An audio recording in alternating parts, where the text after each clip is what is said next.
betrayed evil spirit. 1920 के दौर की बात है। एक तन्हा और उदास शायर जयदेव अपनी जिंदगी तन्हाई में गुजारता है।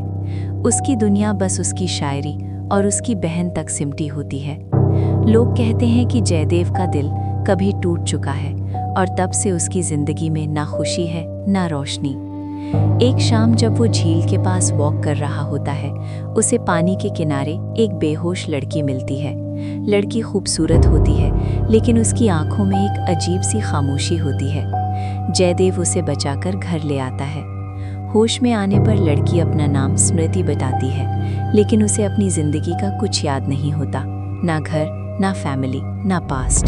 सिर्फ एक चीज़ उसे याद होती है, जयदेव की लिखी हुई शायरी।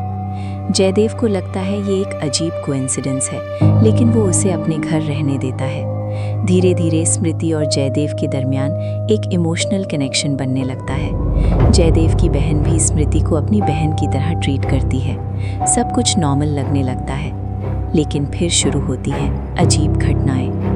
रात के वक्त घर में खुद ब खुद दरवाजे बंद होने लगते हैं। हवा बिना वजह तेज चलती है।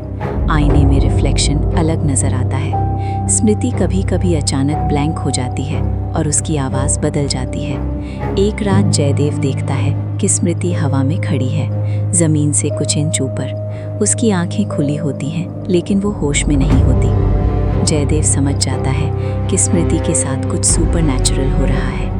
वो एक मौलवी और पंडित से मदद लेता है। रिचुअल के दौरान सच सामने आता है। स्मृति के अंदर एक ईविल स्पिरिट है और वो रूह कोई अजनबी नहीं, बल्कि जयदेव का पुराना दोस्त अमर होता है। अमर जिंदा था तो जयदेव से जलता था, लेकिन बदला लेने से पहले ही उसकी मौत हो जाती है और उसकी नफरत उसकी रूह को शैतानी बना देती है। मरने के बाद भी अमर का गुस्सा खत्म नहीं होता। वो स्मृति के जिस्म में घुसकर जयदेव की जिंदगी बर्बाद करना चाहता है। कभी वो स्मृति के जरिए जयदेव को हर्ट करता है, कभी उसे मारने की कोशिश करता है। एक रात स्मृति पर रूह का कंट्रोल इतना स्ट्रांग हो जाता है कि वो जयदेव को ख़त्म करने की कोशिश करती है। उस वक्त जयदेव समझ जाता है कि अगर उसने कुछ नहीं किया तो स्मृति भी मर जाएगी और वो खुद भी। जयदेव को पता चलता है कि अमर की लाश अभी तक ज़मीन में दफन है और जब तक उसका जिस्म जलाया नहीं जाता, उसकी रूह दुनिया में भटकती रहेगी। वो तुरंत उस जगह जाता है जहाँ अमर की बॉडी होती है। रात का अंधेरा, हवा की चीख और डर का माहौल।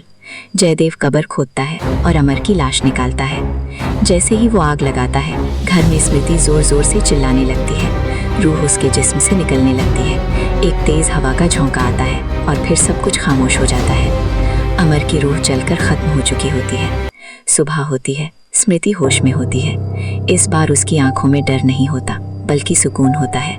वो जयदेव को पहचान लेती है और उसका शुक्रिया अदा करती है। जयदेव भी पहली बार मुस्कुराता है। हाँ, एक डरावनी कहानी एक उम्मीद भरी एंडिंग पर खत्म होती है।